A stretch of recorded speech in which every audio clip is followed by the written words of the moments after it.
चलो। हम लोग आज एसटीआर शुरू करते हैं ना।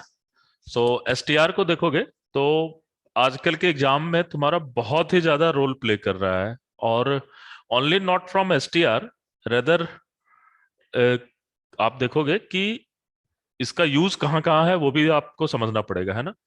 अगर तुम इलेक्ट्रोमैग्नेटिक थ्योरी में देखोगे तो हर एक साल मिनिमम एक क्वेश्चन वैसा आ रहा है जो कि बेसिकली एसटीआर के ही थ्रू सॉल्व हो रहा है, रिलेटिविस्टिक इलेक्ट्रोडायनेमिक्स के। जो बेसिक कूलम्स लॉ वाले प्रॉब्लम्स हैं वो वहां आ रहे हैं, प्लस रिलेटिविस्टिक क्वांटम मैकेनिक्स, वहां से भी एक क्वेश्चन आपको निकल सकता है। तो कुल मिलाकर के एसटीआर अपने आप में 4 क्वेश्चन के इक्विवेलेंट है, ठीक है। और मोस्ट इंपॉर्टेंट थिंग है कि इसमें हमें कुछ बहुत ज्यादा हाईफाई मैथमेटिक्स करनी नहीं, जो आपके एग्जाम के लेवल पर है। कॉन्सेप्ट डेवलप करना है और उस कॉन्सेप्ट के बेसिस पर हमें चीजों को समझना है और उसे अप्लाई करना है, ठीक है। सो फर्स्ट तो मैं ये दे देता हूं क्या क्या चीज हमें पढ़ना है और कहाँ से समझना है चीजों को, वो हम देखेंगे। और आप हम जो भी क्लास लेंगे वो आपके मटेरियल में पूरा रहेगा। हम लोगों ने इस तरह से अपने मटेरियल को डेवलप किया है पिछले 3 या 4 मंथ में, कि जैसे जैसे हम क्लास जो जो ले रहे हैं, पहले हम अपनी क्लास तैयार कर रहे हैं फिर अपनी मटेरियल तैयार कर रहे हैं। तो ये आपको हेल्प करेगा एग्जैक्टली। इन जनरल क्या होता है, मटेरियल कहीं और भागता है, टीचर कहीं और भागता है, क्लास कहीं और भागता है, तो वो हम नहीं कर रहे हैं, हम बिल्कुल ही उसी तरह से ले जा रहे हैं। मैं क्वांटम मैकेनिक्स लूंगा, क्लासिकल मैकेनिक्स लूंगा और एटॉमिक फिजिक्स लूंगा। मॉलिक्यूलर नहीं, एटॉमिक फिजिक्स लूंगा, क्योंकि मेरा मानना है कि क्वांटम मैकेनिक्स का सीधा रिप्लिका एटॉमिक फिजिक्स है। तो उससे क्या होगा कि आपकी कोर्स भी छोटी होगी और बहुत इंटेंस भी हो जाएगा। इन जनरल एटॉमिक में लोग क्या करते हैं, सिर्फ स्पेक्ट्रल लाइन करते रहते हैं, जो कि हर एक बच्चे को पता होता है। लेकिन उसका बेसिक फिजिक्स, उसके अंदर की मैथमेटिक्स तो पूरा क्वांटम मैकेनिक्स से डिराइव होती है, पर्टर्वेशन से डिराइव होती है। तो उससे आपका पूरा चीजें काफी अच्छा होगा, ठीक है। चलो, सो अच्छी शुरुआत करते हैं, ठीक है। और डोंट वरी कि आप 2 हो या 1 हो, उससे कोई फर्क नहीं पड़ता हमें, है ना। आप पढ़ते रहो, हम पढ़ाते रहेंगे, ठीक है। इस तरह से देखते हैं, ठीक है। और एवरीडे आप थोड़ा सा, मतलब 1 मिनट रुक जा।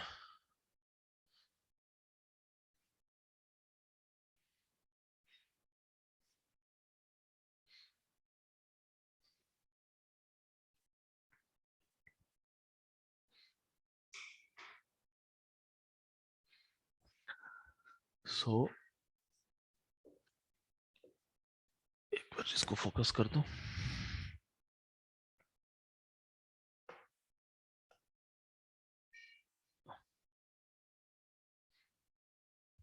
चलो, सो फर्स्ट मैं डिस्कस कर रहा हूं क्या क्या हमारे टॉपिक पे है ना।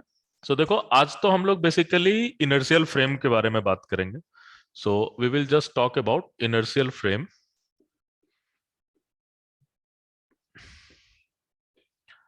और मेनली गैलीलियन ट्रांसफॉर्मेशन के बारे में बात करेंगे, ठीक है। So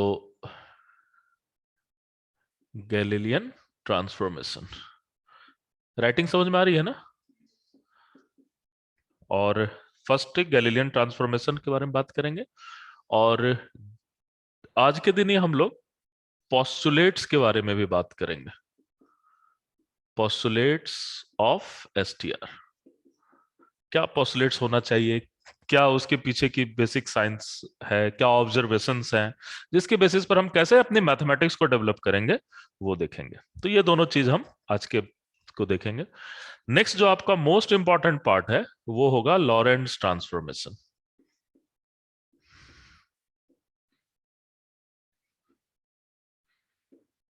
that is what Lorentz transformation. Lorentz transformation का डेरिवेशन देखेंगे, बहुत ही स्वीट सा डेरिवेशन है, कि एक लाइन का डेरिवेशन है, but it's a very interesting, ठीक है।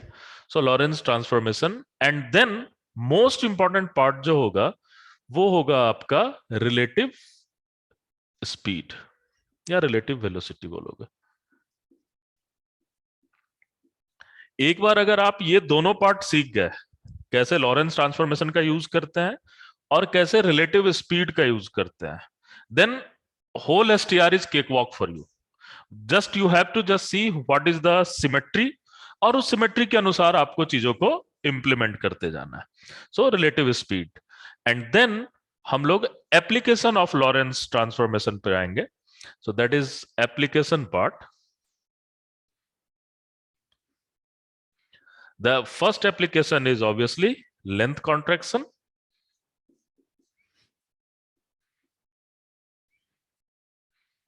Second is time dilation. And third is basically loss of simultaneity.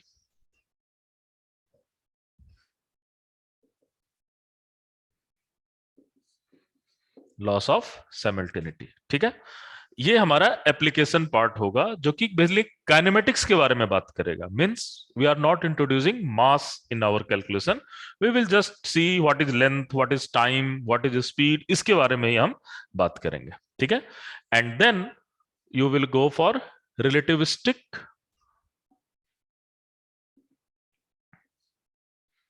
Mass energy and momentum, relativistic mass energy and momentum, ये आपका रहेगा, ठीक है। और फिर ये हो जाएगा, फिर यहां पर हम थोड़ा कॉलिजन प्रॉब्लम भी डिस्कस करेंगे, जो इन जनरल आपके न्यूक्लियर फिजिक्स में भी आ जाता है। एक पायोन है, दूसरे पायोन से टकराया तो क्या मास होगा, उसकी क्या एनर्जी होगी, क्या मोमेंटम होगी, तो वो सब भी यहां कर सकते हैं। And then we will learn the main symmetry which is 4 vectors. So अब ये सारे देखने के बाद लगेगा कि चीजों को फिर से समझने की जरूरत है। हम जो समझ रहे हैं वो एक्चुअली है नहीं, उसको हम मैथमेटिक्स हमें फिर से डेवलप करने की जरूरत है। सो उसके बारे में हम 4 वेक्टर्स के थ्रू चीजों को समझेंगे और देखेंगे किस तरह से मोमेंटम का इक्वेशन, एनर्जी का इक्वेशन 4 वेक्टर्स के टर्म में लिख सकते हैं।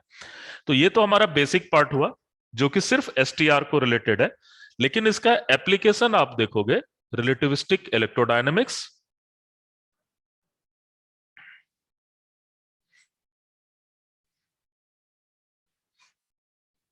इलेक्ट्रोडायनेमिक्स और फिर रिलेटिविस्टिक क्वांटम मैकेनिक्स।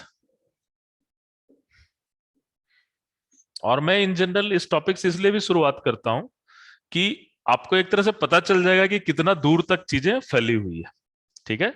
और हर एक टॉपिक आपको गैलीलियन ट्रांसफॉर्मेशन से लेकर फाइनली रिलेटिविस्टिक तक ही हर एक मैकेनिक्स आपका कन्फाइन रहता है, ठीक है। So this is all about our course structure. Mainly जो देखो, अगर मैं एग्जाम के पॉइंट ऑफ व्यू से बात करूं, सो एग्जाम के पॉइंट ऑफ व्यू से तुम्हें जो फोकस करना है वो कल की क्लास को बहुत ज्यादा फोकस करना है, क्योंकि हर एक जगह पर इसी का यूज होगा। These all are nothing but the outcome. So outcome है ये, लेकिन अगर हम यहां पर अगर हम गड़बड़ किए तो सारा का सारा चीज आपका प्रॉब्लम में आ जाएगा, ठीक है। सो ये बहुत ही ज्यादा इंपॉर्टेंट रहेगा। इसके बाद फिर आपके लिए केक वॉक होगा। ये दो टॉपिक लिटिल बिट डिफरेंट है बट कॉन्सेप्ट एग्जैक्टली सेम है। तो 4 वेक्टर का ही कॉन्सेप्ट हम यूज करेंगे। सो लेट्स गो फॉर, आज मैं ये दो पार्ट कवर करता हूं कि इनर्शियल फ्रेम क्या है, गैलीलियन ट्रांसफॉर्मेशन में क्या हो रहा है, और फिर पोस्टुलेट्स ऑफ एसटीआर क्या होगा, ये दो कवर करता हूं, ठीक है। सो कल, आज मैं एक क्लास लूंगा, कल से दो दो क्लास लूंगा, ठीक है। सो एक क्लास थ्योरी, दूसरे क्लास प्रॉब्लम, एक क्लास थ्योरी, दूसरे क्लास प्रॉब्लम, इस तरह से हमने चीजों को डिवाइड किया है, ठीक है। ओके। और चूंकि हम लोग थोड़ा लेट शुरू कर रहे हैं, इन जनरल ये बैचेस जनवरी में शुरू होती है, तो सम टाइम आपकी ज्यादा भी क्लास चल सकती है, तो उसके लिए एग्रीड रहोगे, ठीक है ना। तो हो सकता है एक दिन में कभी कभी ज्यादा, सपोज हमें ऐसा लगा कि सिलेबस थोड़ा सा फास्ट, तो कभी नहीं चलेंगे, इंटेंसिटी बढ़ाएंगे, नंबर ऑफ क्लासेस बढ़ाएंगे, ये करेंगे, ठीक है। ओके। और तुम लोग जून के एग्जाम को ही फोकस कर रहे हो? हाँ, चलो। सो लेट्स गो फॉर,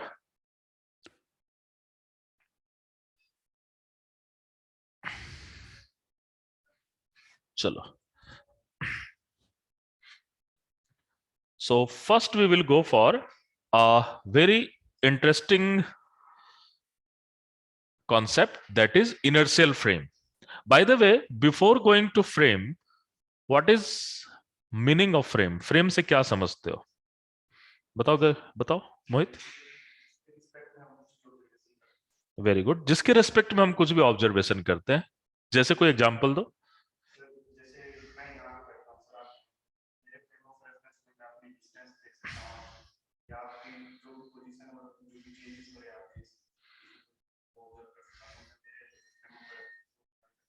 ठीक है, ये जो तुमने कहा वो बेसिकली तुमने इंग्लिश में कहा है ना? मैथमेटिकली फ्रेम को कैसे डिफाइन करोगी?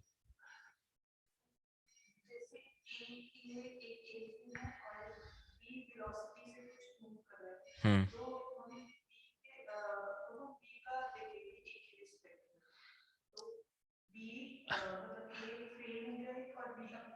100% एग्रीड, ये सही है, लेकिन प्रॉब्लम में कैसे अप्लाई करोगे इसको? ऐसा कौन सा चीज चाहिए जिससे के थ्रू तुम एक फ्रेम को डिफाइन कर सकते हो? भाई, आप तो कुछ तो मेजर करना चाह रहे हो। सपोज लेंथ ही मेजर करना चाह रहे हो, या टाइम मेजर करना चाह रहे हो, या वेलोसिटी मेजर कर, यही तो कुछ तो फिजिकल क्वांटिटी मेजर करना चाह रहे हो। सो आप अगर कुछ फिजिकल क्वांटिटीज मेजर करना चाह रहे हो और आप एक फ्रेम से मेजर करना चाह रहे हो, ठीक है, ये सारी चीज हमें और आपको समझ में आ रही है। लेकिन जब हम प्रॉब्लम सॉल्व करेंगे या फिर जब हम थ्योरेटिकली उसको लिखने की कोशिश करेंगे तो कैसे करेंगे? उसके लिए क्या जरूरत है? एक फ्रेम को डिफाइन करने के लिए किस चीज की जरूरत है? Exactly, you need a coordinate axis which is attached to that frame. ठीक है ना? सो अगर मैं कह रहा हूं कि there is a frame and that, और उस फ्रेम का मैं कुछ नाम ले रहा हूं, उसका मतलब यह है कि उस जो भी सब्सटेंस है जहां से भी आप मेजर कर रहे हो वहां आपने एक कोऑर्डिनेट एक्सिस अटैच्ड कर रखी है। एक कोऑर्डिनेट एक्सिस आपने अटैच कर रखी है, और जब आपने कोऑर्डिनेट एक्सिस अटैच कर रखी है तो आपको ओरिजिन तो देना ही पड़ेगा। जब तक आप 0 0 नहीं डिफाइन करोगे, 1 कहां से डिफाइन कर पाओगे? Agreed? So most important thing है कि अगर आप कोई फ्रेम कहते हो तो उससे एसोसिएटेड एक कोऑर्डिनेट एक्सिस है, और ये कैसा कोऑर्डिनेट एक्सिस है? कार्टेशियन कोऑर्डिनेट एक्सिस है। ठीक है? और उस कार्टेशियन कोऑर्डिनेट एक्सिस को आप डिफाइन कर रहे हो, और बेसिकली इसी कोऑर्डिनेट एक्सिस को आप कह रहे हो frame. Let's say this is a frame. ठीक है? सो अब जैसे मैथमेटिक्स में की बात होगी, मैथमेटिक्स करने की बात होगी, तो उस समय तुम्हारे दिमाग में क्या आएगा? उस समय तुम्हारे दिमाग में यह आना चाहिए कि अच्छा, ये फ्रेम है, इसका मतलब है कि यहां पर एक कोऑर्डिनेट एक्सिस है। Are you getting my point? ये बहुत ही ज्यादा इंपॉर्टेंट है, बच्चे एक्चुअली इस चीज को मिस कर देते हैं। सपोज तुम बैठे हुए हो, तुम मेजर करो तो तुम एक ओरिजिन पर बैठे हुए हो जो कि साइज तुम्हारे प्लेटफॉर्म का कोऑर्डिनेट एक्सिस 0 डिफाइन करेगा। मैं अगर यहां पर हूं तो मैं एक ओरिजिन पर बैठा हुआ हूं, और मेरी कोऑर्डिनेट एक्सिस और तुम्हारी coordinate axis in general independent है। उसके बीच में हमें डिपेंडेंसी स्टैब्लिश करना है। This is all the story of this particular Galilean transformation. समझ रहे हो? तो ये चीज है। नाउ तो ये तो हमने डिफाइंड किया फ्रेम। अगर मैं फ्रेम कह रहा हूं, देखो ये सारी चीज तुम्हें पता है, लेकिन मैं कुछ इस तरह बता रहा हूं कि हम प्रॉब्लम कैसे के अंदर इसको लेकर के आएंगे। ठीक है? सो अब जब भी तुम्हें बात करे कि okay, observer is at frame of rocket, means there is one particular coordinate axis which is attached to the rocket, and observer is sitting on origin of that rocket, that origin, that Cartesian coordinate के origin के ऊपर। ठीक है?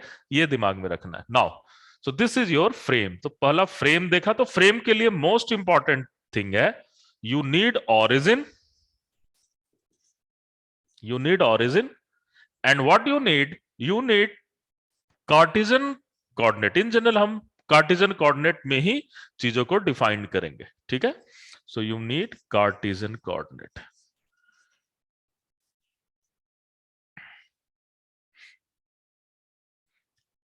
ये coordinates किसके लिए है?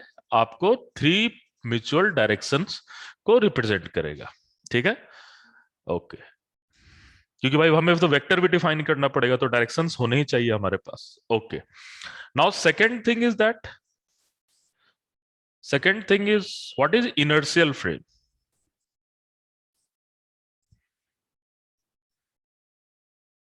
What is inertial frame? ये बताओ।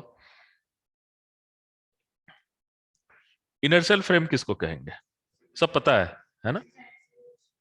जिसकी एक्सेलरेशन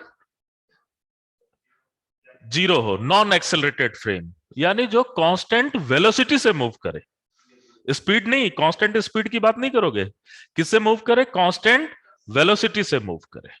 ठीक है, so inertial frame means a frame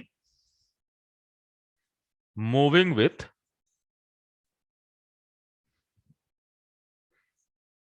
constant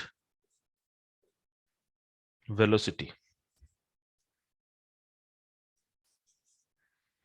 moving with constant velocity. Now अगर मैंने तुम्हें ये कहा है तो मेरे इस क्वेश्चन का आंसर दो, मैं ट्रू और फॉल्स में दोगे इसका आंसर, कि if frame is inertial it will always move in a line.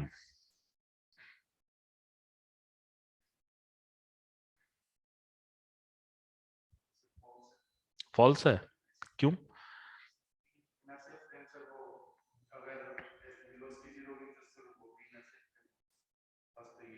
Velocity नहीं नहीं, फ्रेम है तो मूव कर रहा है, मैं मूविंग फ्रेम की बात कर रहा हूं, so there is not any, कुछ वेलोसिटी है फ्रेम का ऑब्जर्वर के रेस्पेक्ट में। तो मेरा ये क्वेश्चन है कि if frame is inertial, then it will move only in one direction, only in line. This is true. Why? क्योंकि जैसे ही वो डायरेक्शन चेंज करेगा लाइन में, अगर सपोज करो ऐसा जा रहा है तब तो ठीक है, लेकिन अगर अपनी स्पीड सेम भी रखता है और डायरेक्शन चेंज करेगा, then you have to implement some force. अब जैसे तुम फोर्स लगाओगे, that means that frame is what, accelerated frame, so this will just move like a inertial frame, है ना? So inertial frame is always one dimensional motion in a line, that's it. ठीक है,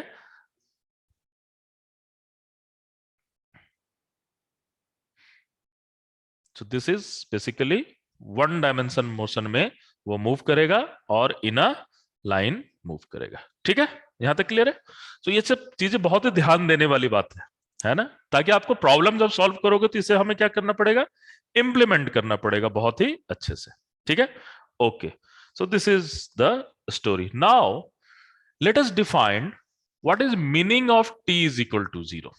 ये बहुत ही philosophical question हो सकता है। What is meaning of t is equal to 0?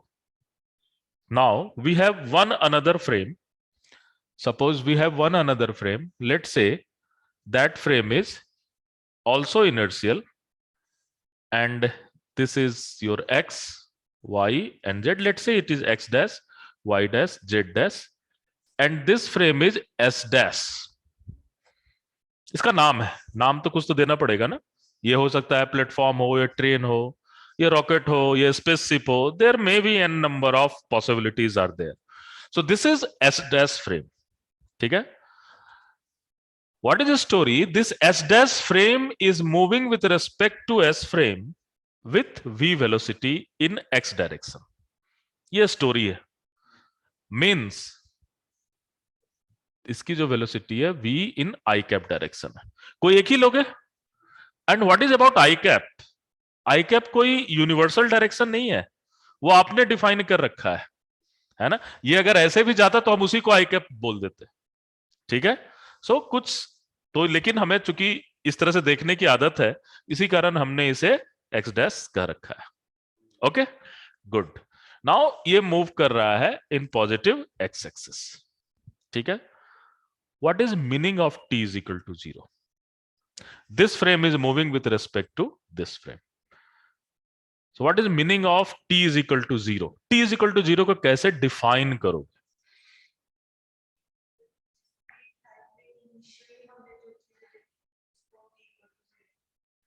नहीं, दो फ्रेम के बीच में t इज इक्वल टू, अब देखो ये इसके रिस्पेक्ट में ये मूव कर रहा है, तो इसके रिस्पेक्ट में ये इंफिनिटी टाइम से ही मूव कर रहा है ना? वो बहुत पहले से आ रहा होगा। सपोज मेरा हैंड जो है, this is your S dash frame, तो ये आ रहा होगा, आ रहा होगा, आ रहा होगा, और ऐसे करके वो चला जाएगा इसके रिस्पेक्ट में।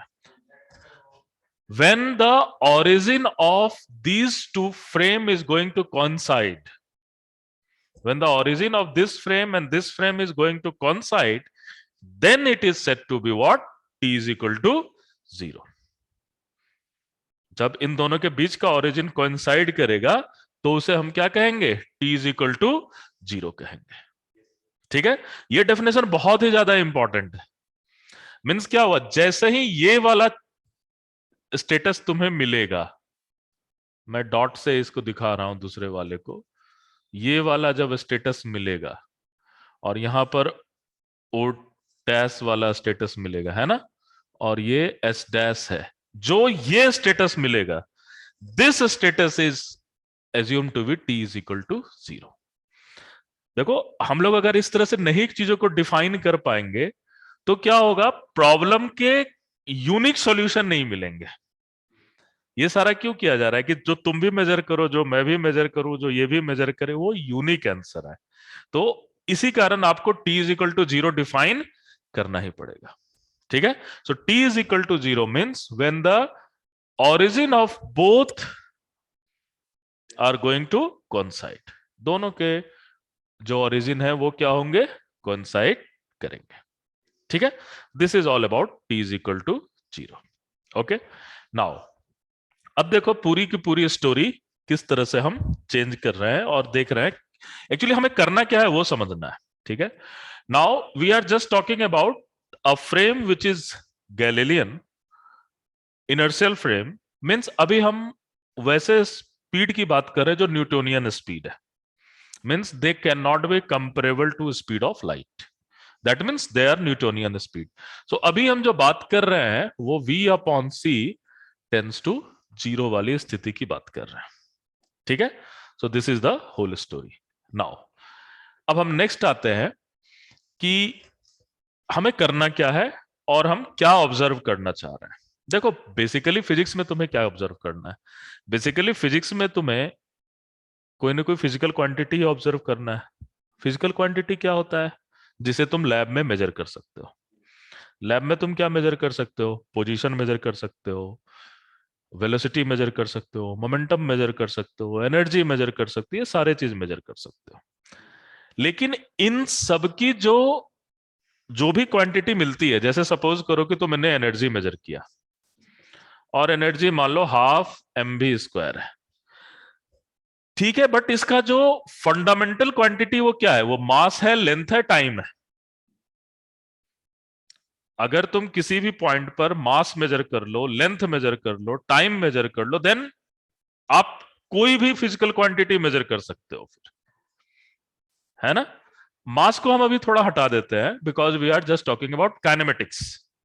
मींस हमें क्या मेजर करना होगा? Length and time. ठीक है, लेंथ और टाइम मींस आप पोजीशन मेजर करो और किस समय वो हो रहा है वो मेजर करो, तो आपका काम 80% हो जाता है. ठीक है, so this is all a story we have to create. Okay, now suppose there is any event. कोई एक इवेंट है जो कि सम टाइम टी पे हो रहा है.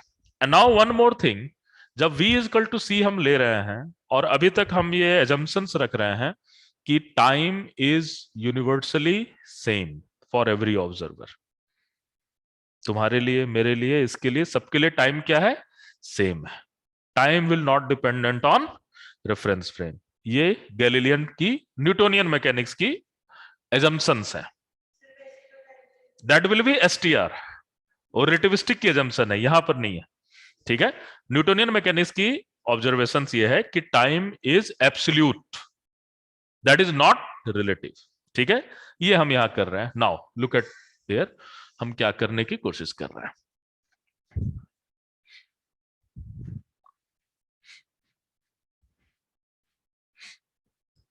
सो सपोज वी हैव, ये डायग्राम बहुत ही ज्यादा इंपॉर्टेंट रहेगा तुम्हारे लिए क्योंकि इसका हम बार बार यूज करेंगे. हर एक प्रॉब्लम को हम इसी डायग्राम में कन्वर्ट करने की कोशिश करेंगे. ठीक है, सो ये देखने की बात. अच्छा ये बताओ, सबसे पहले मैंने क्या डिफाइन किया? एस डिफाइंड किया, एस डैश डिफाइंड किया, एस डिफाइंड किया. एस के रिस्पेक्ट में जो है उसे हमने क्या डिफाइंड किया? एस डैश डिफाइंड किया. ये दो चीज हमेशा ध्यान रखोगे प्रॉब्लम सॉल्व करने के लिए. So first you have to define a inertial frame S. This is your S frame, और ये एक्स एक्सिस है, ये आप वाई कह सकते हो, ये आप जेड कह सकते हो। With respect to S there is another inertial frame. ये देखना हमेशा, फर्स्ट आप क्या डिफाइन करोगे, एस, ठीक है। With respect to S there is another frame, that frame is S dash, and which is moving with respect to s with velocity v, which is moving with respect to s with velocity v, means velocity of s dash with respect to s, notation देखना, velocity of s dash with respect to s is basically v, और किस direction में है, आई cap के direction में। तो अब ये हमेशा ही यही रहेगा, एग्रीड, ये हमेशा यही रहेगा। Now if I want to say velocity of s with respect to s dash, minus sign, है ना। why this thing, because the frames are always relative, there is nothing called absolute frame, कोई भी absolute frame नहीं रहेगा, frames are always relative, अगर moving frame के बारे में बात कर रहे हैं। so there is nothing called absolute frame, वैसा कुछ भी नहीं है। okay, so this is the story. Now in a space, suppose there is a point a, in a space there is a point a, और इस a point का हमें coordinate देना है, और ये हमारा o है, ये हमारा o dash, origin is o and o dash. so there is a space, there is some point in a space whose coordinate is x, y, z from s frame,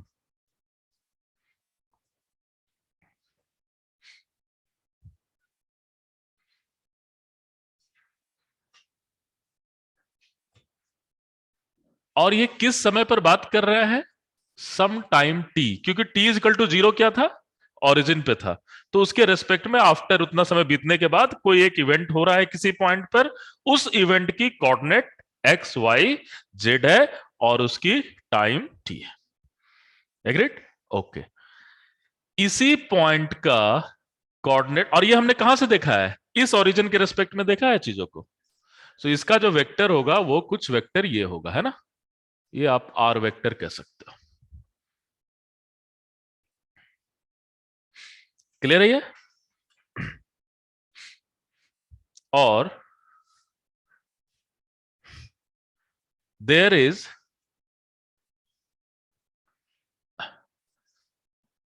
another vector can be measured from this origin, ये भी तो एक origin है भाई, उसका अपना axis है, इसका अपना एक्सिस है, तो ये जो देखेगा ये पूरी कहानी को कैसे देखेगा, x dash, y dash, z dash देखेगा। ये हम कहां से देख रहे हैं, ये हम एस डैश से देख रहे हैं, at time t, same time पर ही देख रहे हैं, ठीक है। Now the whole story is that any relationship between x and x dash और नॉट, ये हम देखना चाह रहे हैं। So obviously at t is equal to, देखो अब अगर हम टी इज इक्वल टू 0 नहीं डिफाइन करते तो हम ये नहीं बता सकते थे कि ये दोनों के बीच का डिस्टेंस क्या है, अब पूरा खेल खत्म हो जाता, आप कुछ भी नहीं बता पाते। सो इसी कारण आपने t is equal to 0 defined किया। सो ये बताओ what will be this distance, v into t, है ना, that is v into t, because x direction में मूव कर रहा है, so this distance is v into t. What is this distance, x dash, ठीक है। What is this distance, x, ठीक है। Now you can see a very fundamental thing, x can be written as x plus x dash plus vt, ठीक है। x can be written as x dash plus vt, लिख रहे हो, है ना। Now you can see the relationship between x and x dash and t is linear, ये कल की क्लास में बहुत काम आएगा ये। This is nothing but what? Linear. Why it is linear?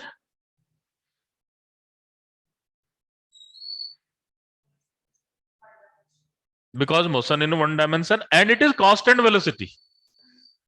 अगर इनर्शियल नहीं रहता तो लीनियर नहीं होता। ठीक है, तो ये लीनियर है। लीनियर होने का फायदा क्या है वो देखो। लीनियर होने का फायदा ये है, अब देखो यहां पर क्या है, कुछ प्रॉब्लम हमें कैसे करना है उसकी स्टोरी क्रिएट करता है। ये बताओ, इसमें अगर मैं इक्वेशन को इस तरह से लिखता हूं तो इसमें इंडिपेंडेंट वेरिएबल क्या है और डिपेंडेंट वेरिएबल क्या है?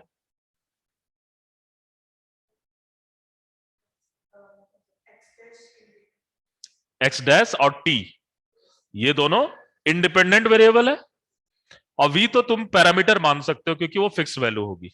ठीक है, x dash and T independent variable है और एक्स क्या है? डिपेंडेंट वेरिएबल है।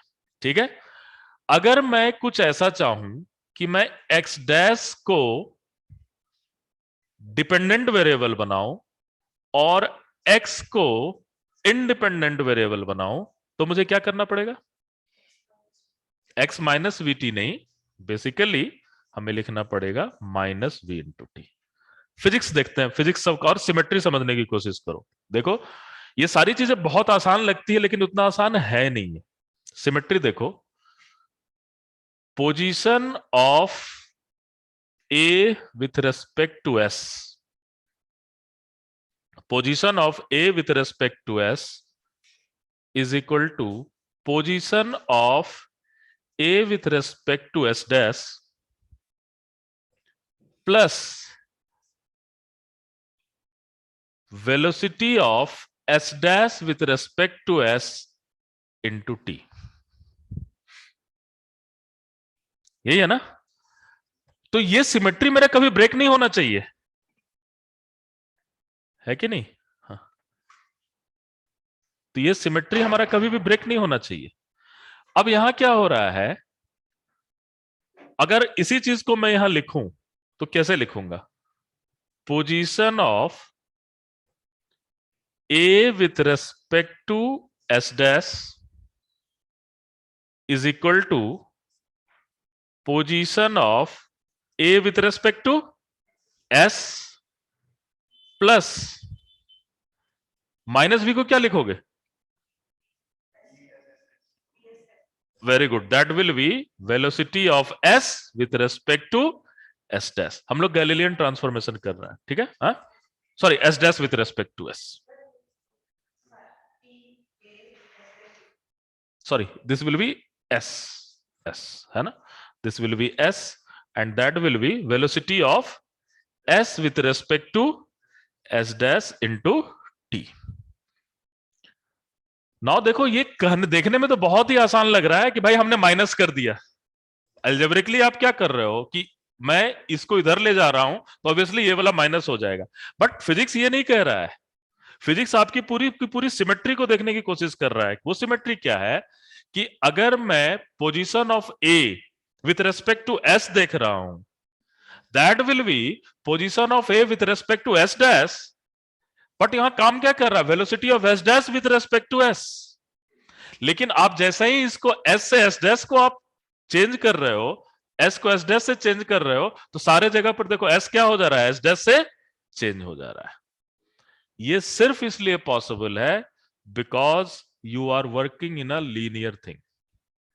ये अगर लीनियर नहीं रहता then it is not going to possible, है ना? ये पॉसिबल नहीं हो सकता था। Okay, so this is very important. और ये आप देख रहे हो, सो आप या तो इसे भी यूज कर सकते हो, इसे भी यूज कर सकते हो, there is not any problem. लेकिन thing is that x and x dash, x and T both are what? Linear. और ये लीनियर इसलिए हो रहा है because they are inertial frame of reference. Clear है ये? उसी तरह से what about Y? Y is equal to Y dash, and what about Z? Z is equal to Z dash.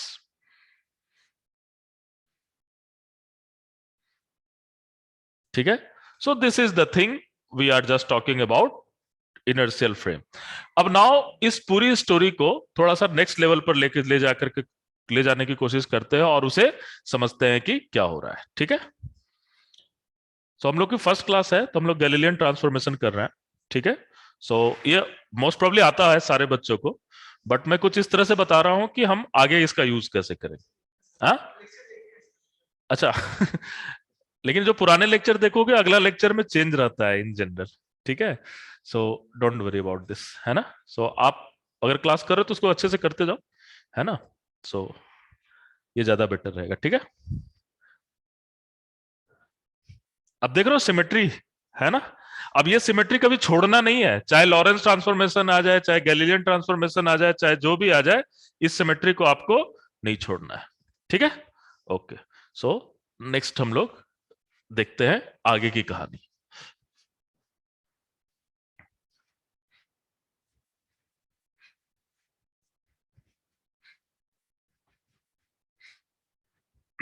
चलो, दिखाई दे रहा है ना बोर्ड पर। सो सबसे अच्छी बात आपके लिए ये हो जाएगी, पेंडेमिक ने ये काम तो कर ही दिया कि सारा चीज को हाईटेक कर दिया, है ना।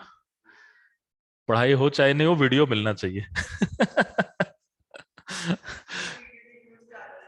बेकार काम है, कभी मत देखना, ले लो, कोचिंग कर रहे हो तो ठीक है, बट क्लास में जो मजा है इतना हाँ, 2x इसको देखना ही मत, मैं हूं ना। देखो, अभी तक अगर मैं ऑनलाइन पढ़ा रहा होता तो ये टॉपिक खत्म हो जाती। मैं बंद करके चला गया रहता, बट ऑफलाइन में ऐसा है कि अभी लग रहा है कि मैं वार्म अप भी नहीं हुआ हूं। और तुम भी नहीं थके होगे, प्रोसेसिंग। है ना। मैं मतलब जब ऑनलाइन क्लासेस लेता था तो 45 मिनट में इतनी ज्यादा इंटेंस हो जाती थी, क्योंकि बच्चों से कोई इंटरेक्शन होता नहीं है ना। और जब बच्चों से कोई इंटरेक्शन होता नहीं है तो आप बकबक बकबक करते चले जाओ, ये भी समझ में नहीं आता है कि बच्चे समझ रहे हैं कि नहीं समझ रहे हैं। ऑनलाइन क्लास में बोल कैसे सकते हो, नहीं बोल सकते हो ना ज्यादा। हाँ, अच्छा। अच्छा अच्छा, तो वहां पर अगर ज्यादा बोलोगे तो कोर्स ही नहीं आगे बढ़ पाएगा। ठीक है, वो तो डिसिप्लिन तो उसमें बहुत ज्यादा जरूरी है। हम्म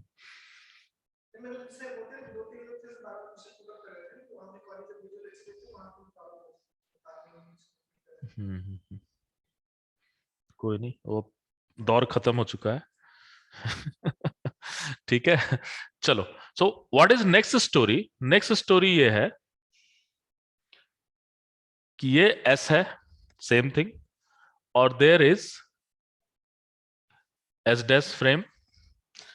अब वो सेम पॉइंट जो है, जो पॉइंट जिसका कोऑर्डिनेट हमने डिस्कस किया है वहां पर, वो यहां क्या हो रहा है, ये यूएक्स यूआई यूजेड स्पीड से मूव कर रहा है, किसके रेस्पेक्ट में, एस के रेस्पेक्ट में। ये हम कहां से मेजर कर रहे हैं, एस के रेस्पेक्ट में, मींस इस ओरिजिन पर बैठकर हम देख रहे हैं कि ये मूव कर रहा है यूएक्स यूआई और यूजेड से। ठीक है, ये पॉइंट और किस समय पर देख रहा है, एट यूनिवर्सल टाइम टी पर देख रहा है, क्योंकि हम लोग गैलीलियन ट्रांसफॉर्मेशन कर रहे हैं, टाइम इज यूनिवर्सल। ये हमारा एजम्पशन है न्यूटन का। न्यूटन का एजम्पशन में टाइम चेंज नहीं हो सकता है। नाउ ये सेम पॉइंट जो है, ये आएगा UX dash UI dash UZ dash at frame S dash. ठीक है, at same time T. So ये आप हमेशा लिख करके रखो। और ये हम किस ओरिजिन से देख रहे हैं, इस ओरिजिन से देख रहे हैं, that is O dash. Clear है। Now we now we want to establish the relationship between u x and u x dash. इसके बीच में रिलेशनशिप एस्टेब्लिश करना चाह रहे हैं, and obviously this S dash is moving in x direction with velocity v with respect to s। तो ये कहानी सबसे पहले लिखना बहुत जरूरी है। Velocity of s dash with respect to s is v in I cap direction. Clear है ये? और ये कहानी लिख रहे हैं तो इसके पीछे एक और कहानी छुपी हुई है, उसे भी लिख देते हैं कि velocity of S with respect to S dash is minus V I cap direction. क्योंकि देखो यहां पर कोई एक इंफॉर्मेशन आपको नहीं दी हुई है। जब भी आप मोशन के बारे में बात कर रहे हो, you will always talk about two information, एक एस के रेस्पेक्ट में और दूसरा एस डैश के रेस्पेक्ट में। ठीक है? Now so we have x is equal to x dash plus V T. ठीक है? We can differentiate it. So क्या हो जाएगा? dx upon dt is equal to dx dash upon dt। dt ही रहेगा, dt डैश की कोई मतलब नहीं है, प्लस v। सो इसे आप dx अपॉन dt किसके रेस्पेक्ट में आ रहा है? Change in x with respect to time with respect to S frame, इस ओरिजिन के रेस्पेक्ट में। तो इसे मैं क्या कह सकता हूं? ux। dx dash upon dt को क्या लिख सकता हूं? ux dash plus v। ठीक है?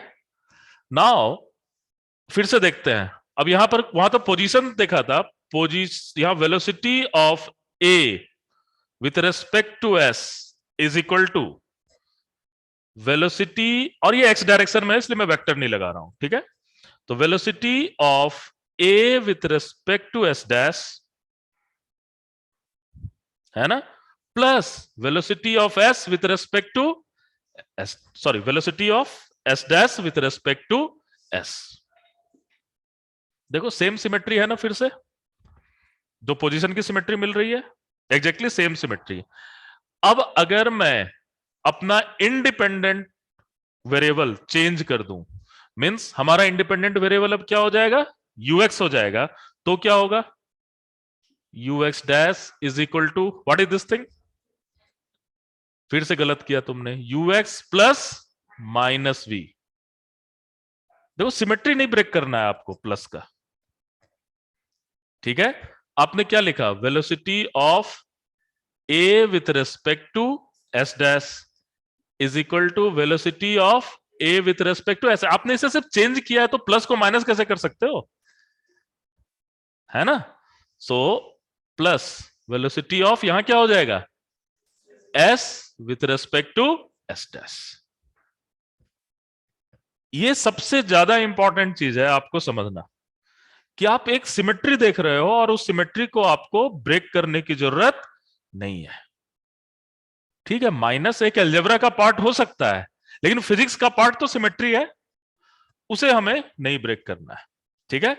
नाउ अगर आप नेक्स्ट लेवल पर देखोगे तो क्या हो रहा है? dy upon dt is equal to what? dy dash upon dt।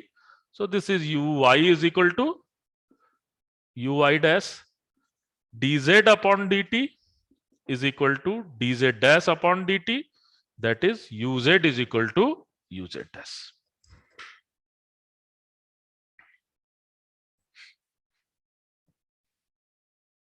Clear है ये? ओके। ऑब्वियसली y के डायरेक्शन में कोई चेंज नहीं हो रहा है, तो ऑब्वियसली कुछ भी प्रॉब्लम नहीं होगी। नाउ अगर एक बार और हम डिफरेंशिएट करते हैं तो क्या मिल रहा है? अगर एक बार और डिफरेंशिएट करेंगे तो क्या होगा?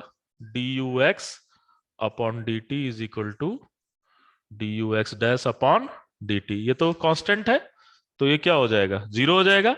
सो बेसिकली एक्सेलरेशन जो आप देख रहे हो वो क्या है? वो सेम आ रहा है। ठीक है? ओके। नाउ अब पूरी की पूरी कहानी को एक स्टोरी क्रिएट करते हैं और फिर देखते हैं उस स्टोरी से हम क्या समझ पाते हैं। ठीक है? और फिर देखते हैं क्या क्या हम कर पा रहे हैं। एक सिंपल सा स्टोरी क्रिएट करते हैं जस्ट फॉर अ फन। ठीक है? और वो देखते हैं क्या है। यहां तक क्लियर है ना? देखो ये बहुत ही आसान चीज है, लेकिन दिमाग उस समय खराब होता है जब आप प्रॉब्लम करने आते हो तो। ठीक है? नहीं पता चलता है, तो इसी कारण मैं बार बार ये लिख रहा हूं। मैं फिर से तुम्हें बता रहा हूं, पूरी की पूरी एल्गोरिथम हमने डिफाइन कर ली। आज के दिन हम सारे प्रॉब्लम कर सकते हैं। कैसे?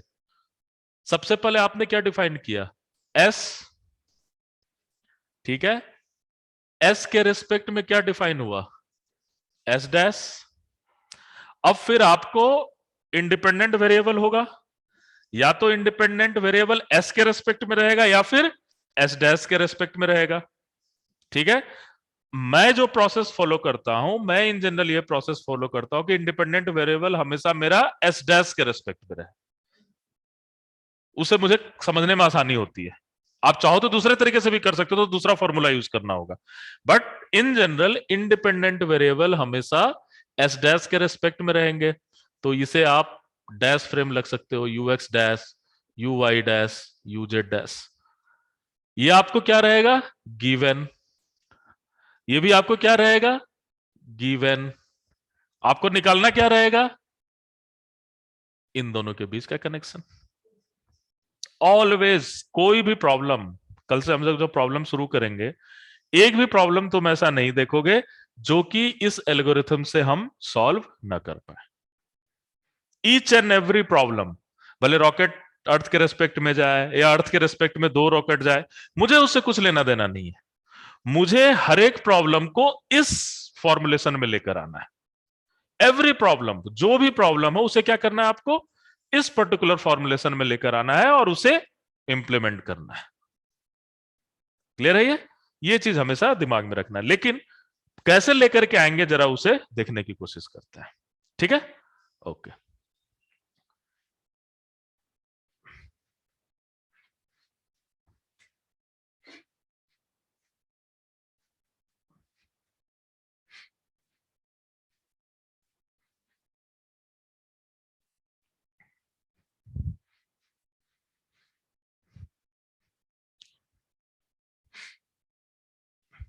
देखो क्या हो रहा है,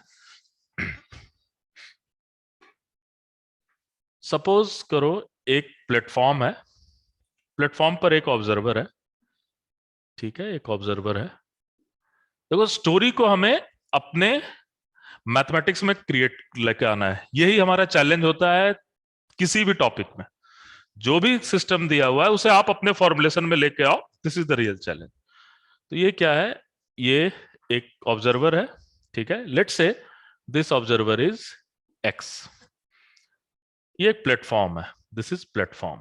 प्लेटफॉर्म के रेस्पेक्ट में एक्स रुका हुआ है, खड़ा है। ठीक है, so there is a train, एक ट्रेन है। This train is moving with respect to platform with velocity let's say vt।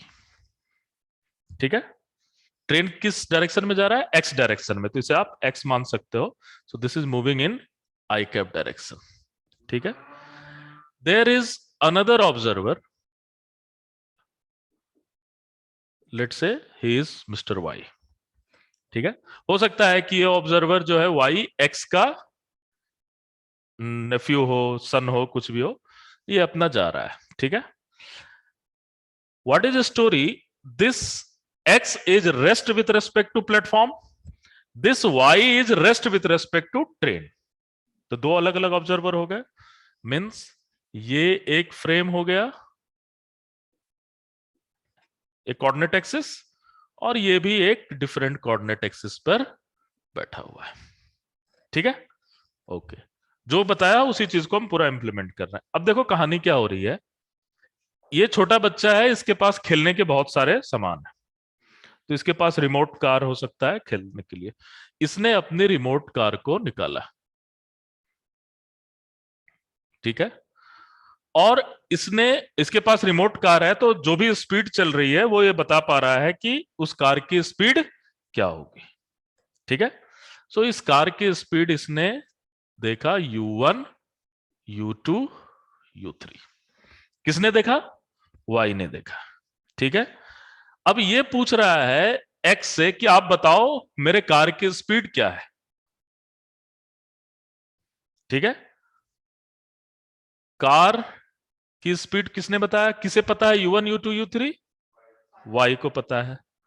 और इसके रिस्पेक्ट में हमें निकालना है इस कार की स्पीड क्या है।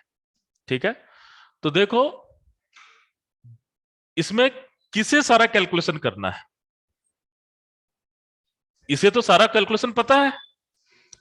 एक्स को करना है तो हम क्या करेंगे, जिसे सारा कैलकुलेशन करना है, जिस रेस्पेक्ट में हमें फाइनल रिजल्ट चाहिए, उसे हम क्या कर रहे हैं, एस फ्रेम कर रहे हैं। ठीक है, सबसे पहले क्या डिफाइन किया था, एस फ्रेम डिफाइन। हमें क्या निकालना है, देखो यही प्रॉब्लम में मिल जाएगा, velocity of car with respect to X, यही तो निकालना है ना, ये निकालना है आपको, velocity of car with respect to X. Clear है? नाउ यहीं पर आप डिसाइड कर लोगे what is your S frame. तो यहां पर हमने डिसाइड कर लिया, this is my S frame. Clear है? ये हमारा एस फ्रेम है। नाउ ये अगर एस फ्रेम है और ये जो कार है उसे आप क्या कहोगे, ए कहोगे, पार्टिकल कहोगे, पॉइंट इन अ स्पेस कहोगे। ठीक है, तो ए मिल गया, एस मिल गया, और बाकी क्या बचा, एस डैश। क्लियर है? सब हमारे पास क्या था, एस है, एस डैश है, ए है।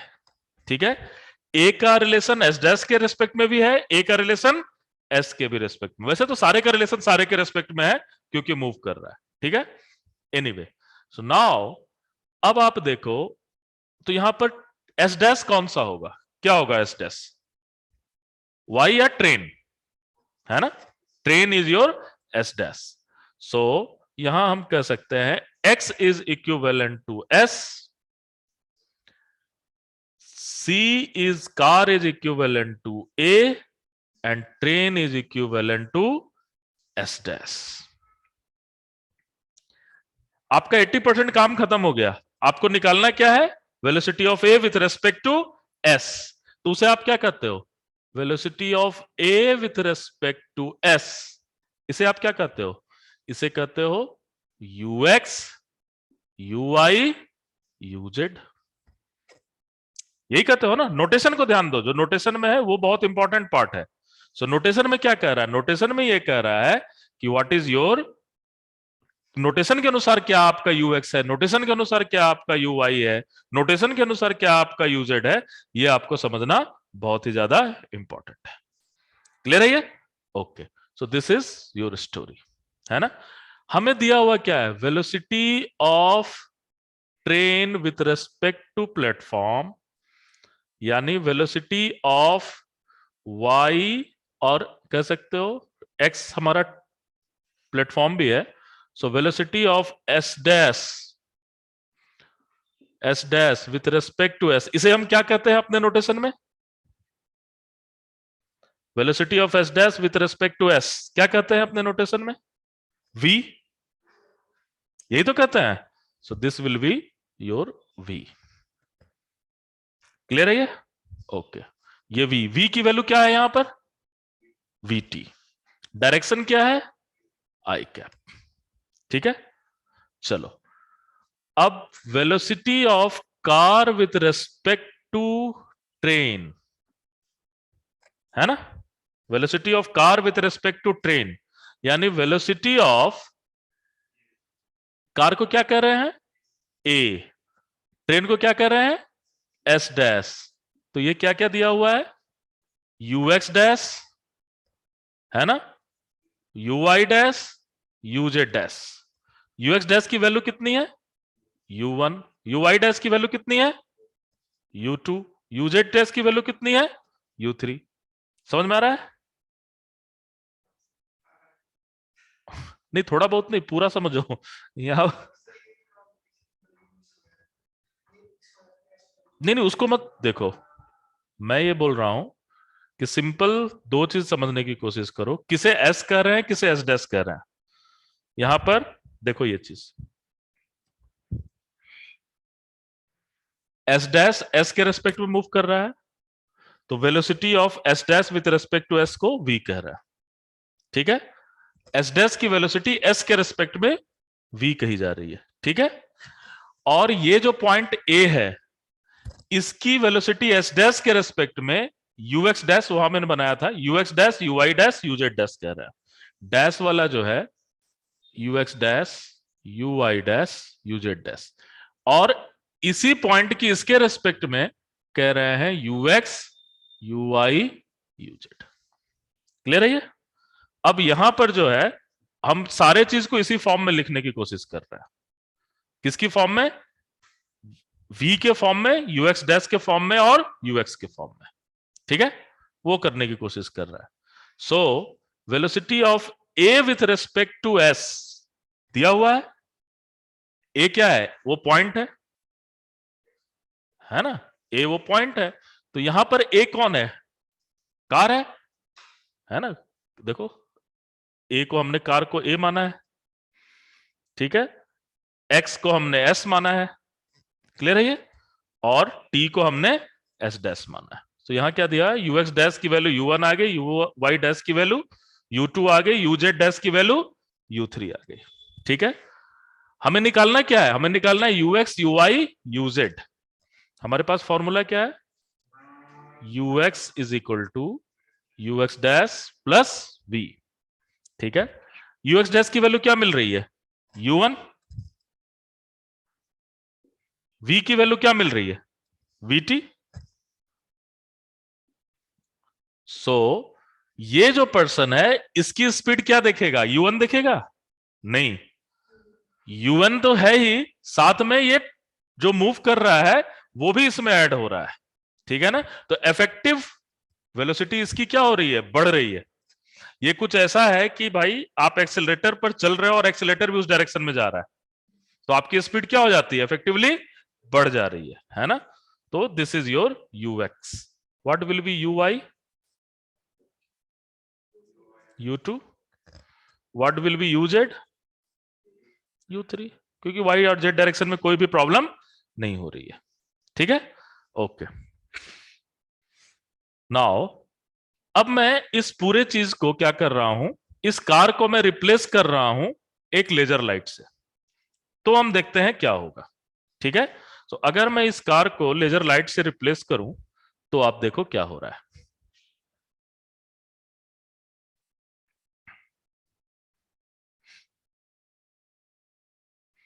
सो एक लेजर लाइट इधर जा रहा है। What will be speed of laser light? C. C से मूव करेगा।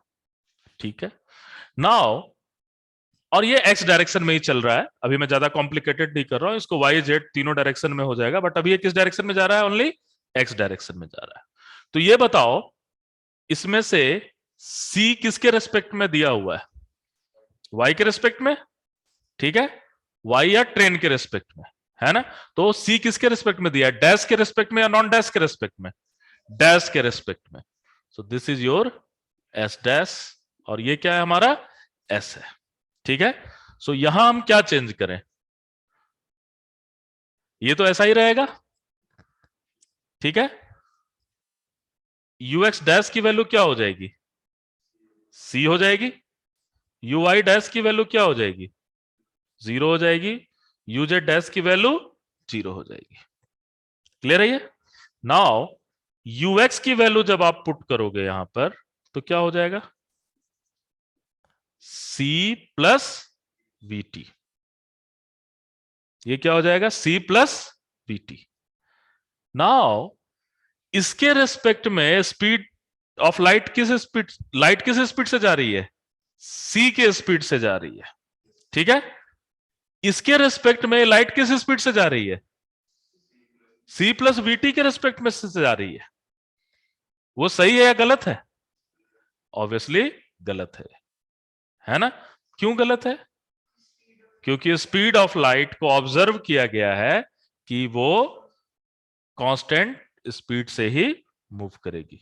तो विथ रेस्पेक्ट टू किसी भी फ्रेम, उसकी स्पीड क्या होनी चाहिए? कांस्टेंट ही होनी चाहिए। मैक्सिमम सी होती है, उससे ज्यादा तो हो ही नहीं सकती है, लेकिन लाइट की स्पीड सी ही होनी चाहिए, है ना? सो एक एक्सपेरिमेंट किया गया था, उस एक्सपेरिमेंट का नाम क्या था? Michelson Morley experiment. ठीक है, और उस एक्सपेरिमेंट में यह बताया गया था, so there is one experiment.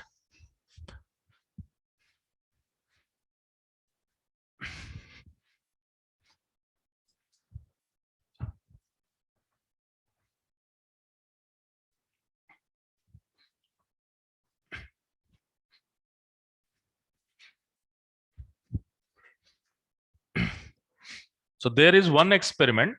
वो एक्सपेरिमेंट क्या था? Michelson Morley experiment. जो ये क्या बता रहा था? ये बता रहा था स्पीड ऑफ लाइट. मैं वेलोसिटी नहीं कह रहा हूं, मैं स्पीड कह रहा हूं. डायरेक्शन चेंज हो सकता है, लेकिन उसकी मैग्नीट्यूड क्या होगी? सेम रहेगी.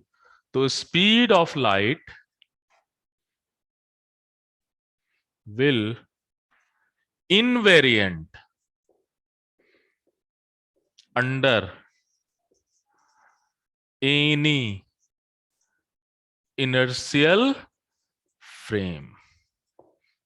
Speed of light is invariant under any inertial frame. ठीक है? वो हमेशा क्या रहेगा? इनवेरिएंट रहेगा. मींस अगर y ने स्पीड ऑफ लाइट c देखा है, तो c को भी स्पीड ऑफ लाइट क्या देखना होगा? c ही देखना होगा. यानी कि गैलीलियन ट्रांसफॉर्मेशन जो है वो एडिक्वेट नहीं है. ठीक है? So we have conclusion that Galilean transformation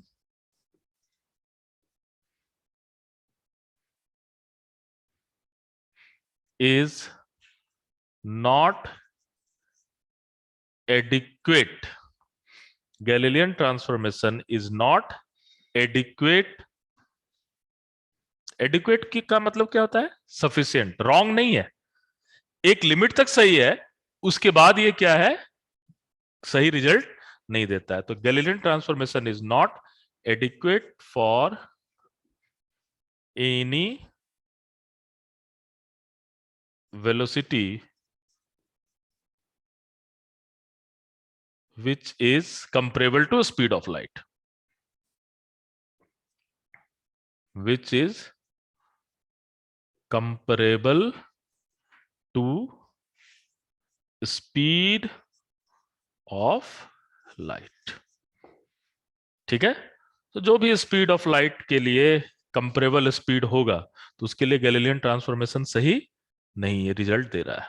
तो ऑब्वियसली हमें क्या करना पड़ेगा? हमें थोड़ा चेंज करना पड़ेगा, अपनी समझने और मैथमेटिक्स करने की कैपेसिटी को बदलना पड़ेगा.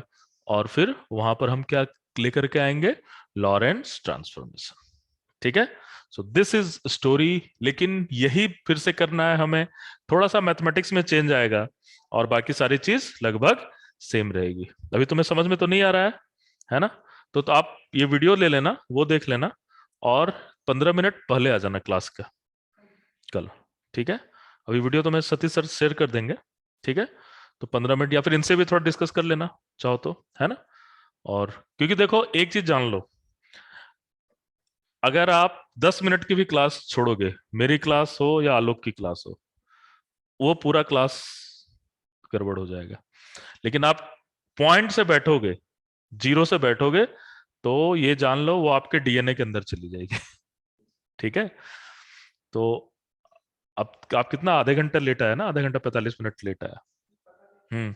सो जैसे ही आधे घंटे 45 मिनट भी लेट होगा या एक क्लास मिस होगी, it will create a mess for you, not for me. कोई बात नहीं है. ठीक है? तो अभी तो कुछ बिगड़ा नहीं है. सो अभी तो ये होगा, आप नोट्स ले लेना, वीडियो मिल जाएगी, वीडियो देख लेना आज की क्लास का, और कल 15 मिनट पहले आके डाउट पूछ लेना. ठीक है? और कल से हम लोग लॉरेंस ट्रांसफॉर्मेशन करेंगे. अभी इतना रहने दे, आज फर्स्ट डे, थोड़ा रहने देते हैं, है ना? कल से हम लोग 2-2 क्लास करके खत्म करेंगे इसको. और थोड़ा सा हमें ज्यादा क्लासेस करनी पड़ेगी.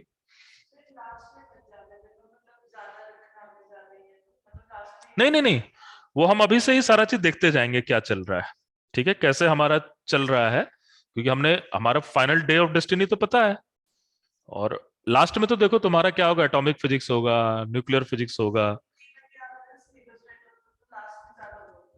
वो नहीं होगा, वो नहीं होगा, है ना? वो नहीं करेंगे. वो इसी बीच में 2 क्लास एक्स्ट्रा ले लिया इस वीक का, फिर अगले वीक में थोड़ा 1 क्लास एक्स्ट्रा ले लिया, उस तरह से करेंगे ताकि मतलब क्लासेस सिमेट्रिक चलती रहे. ठीक है? ऐसा नहीं हुआ कि अब सब हो गया लास्ट में. मेनली जब क्वांटम मैकेनिक्स शुरू करूंगा, तो उस समय थोड़ा ज्यादा ज्यादा क्लास लिया करूंगा. हो सकता है एक दिन में 2 क्लास भी हो, 3 क्लास भी हो, क्योंकि उसमें प्रॉब्लम बहुत करने पड़ता है ना. तो और सारे प्रॉब्लम जब तक क्लास में नहीं करोगे कोई मतलब नहीं है. मैं तो देख लिया हूँ, पिछले 2 साल में मेरा एक ही एक्सपीरियंस हुआ है वो एक्सपीरियंस ये हुआ है कि अगर आपको टीचिंग करनी है तो बच्चों के साथ करो। वो ऑनलाइन ऑनलाइन दोनों को धोखा देने वाली चीज है, बच्चों को भी और आपको भी। ठीक है। सो इसी कारण मैंने बहुत ही ज्यादा इनिशिएटिव लेकर के शुरू किया। यार 2 बच्चे भी आए, 4 बच्चे भी आए, शुरू तो करो, पढ़ाना तो शुरू करो। है ना। वो मेरा खुद का साइकोलॉजिकल प्रॉब्लम होने लग गया था, क्योंकि मुझे बच्चों से बात कर करके पढ़ाना अच्छा लगता है। आपसे बात कर रहा हूँ, फिर थोड़ा पढ़ाया, फिर बात किया, फिर क्वेश्चन करवाया, आपकी कॉपी में गया, और वहां मुझे सिर्फ कैमरा देखकर पढ़ाना पड़ रहा है। So it was very tough for me actually. कुछ लोगों के लिए अच्छा हो सकता है जहां पर इमोशन इतना इन्वॉल्व नहीं होता है, बट मेरे लिए तो बहुत टफ है। ठीक है। सो आज के लिए इतना ही रहने देते हैं, तो कुछ है नहीं आपके पास, so just go for this, है ना। और कल हम लोग डेरिवेशन करेंगे लॉरेंस ट्रांसफॉर्मेशन का। सारा खेल क्या है, कुछ भी करना है, ये इनवैलिड नहीं होना चाहिए। सब बुकलेट में है, तुम देखना। इससे बेटर प्रॉब्लम कहीं नहीं है। मैंने जो एसटीआर कराया है तुम लोगों को, वो मेनली रेसनिक के बुक से कराया है, जो स्पेशल थ्योरी ऑफ रिलेटिविटी के, है ना। सो उससे बेटर बुक है नहीं कोई एसटीआर के लिए। और एक चीज जान लो, अब जो तुम्हें बुकलेट मिल रहा है, वो बुकलेट से बाहर तुम्हें जाने की जरूरत नहीं है। अभी नहीं देखा हूं, कभी देख लूंगा। तुम चिंता मत करो, पेपर आसान ही होता है। देखना आसान ही होगा जब मैं कैलकुलेशन करूंगा, पक्का। क्वांटम की तो मैंने बच्चों से बात की है, तो बिल्कुल जनरल। 2-3 तो ठीक है, 2-3 तो ऐसा होना भी चाहिए। हम्म, भेजो पेपर, भेजो, कल लेके आ जाओ। है ना, कल लेके आ जाओ, साथ साथ डिस्कस करते चले जाएंगे पेपर सारा। ठीक है। सो देखो, एक बार बुकलेट पढ़ लो, तुम भी ले लो बुकलेट जाके। तभी मैं बता देता हूँ कैसे कैसे क्या दिया हुआ है, एक बार देखो। जैसे एसटीआर ही निकालो पीछे में, है ना। ठीक है। तो सबसे पहले तो उसमें वही प्रॉब्लम है जो मैं करवाऊंगा। ठीक है। तो ये सबसे अच्छी बात है कि ऐसा नहीं है कि बुकलेट कहीं और जा रहा है, क्लास कहीं और जा रही है। पहली बात ये। दूसरी बात, जैसे ही टॉपिक खत्म होगा, प्रीवियस ईयर के उसी टॉपिक के क्वेश्चन है। ठीक है। तो तुम्हें क्या होगा, इधर उधर भटकने की जरूरत नहीं, तुरंत किया, उसे भी निपटा दिया। उसके बाद मेरे बनाए हुए क्वेश्चन है, जो मैंने बनाया है आपके कॉन्सेप्ट को ध्यान में रखने के लिए, उसी टॉपिक के। तो वो प्रैक्टिस हो जाएगा। और फिर लास्ट में असाइनमेंट्स है, जो टफ क्वेश्चन है लिटिल बिट, थोड़े से। ठीक है। सो असाइनमेंट में इन जनरल जो मैं क्लास में कराता हूं उससे एक लेवल ऊपर करता हूं, ताकि बच्चों की आदत हो जाए टफ क्वेश्चन को अटेम्प्ट करने का। ठीक है। सो ये फंडा है, और इसी को बार बार करना है। इसके अलावा हम लोग और भी चीजों को इंप्लीमेंट करेंगे, जिसमें एटलीस्ट एक क्वेश्चन टेक्स्ट बुक के रहेंगे, किसी अच्छे टेक्स्ट बुक के रहेंगे जो अनसॉल्व रहेंगे। तो लगभग तुम्हारा हर एक दिन एक टेस्ट टाइप से भी होता जाएगा। हाँ हाँ, बिल्कुल बिल्कुल बिल्कुल, बिल्कुल सही बोल रही हो। तो आज के लिए इतना ही रहने देता हूँ, है ना। कभी आलोक एक क्लास ले लेगा मैथमेटिकल फिजिक्स का। कॉम्प्लेक्स शुरू करें, कोई दिक्कत है। कॉम्प्लेक्स हो गया तुम्हारा।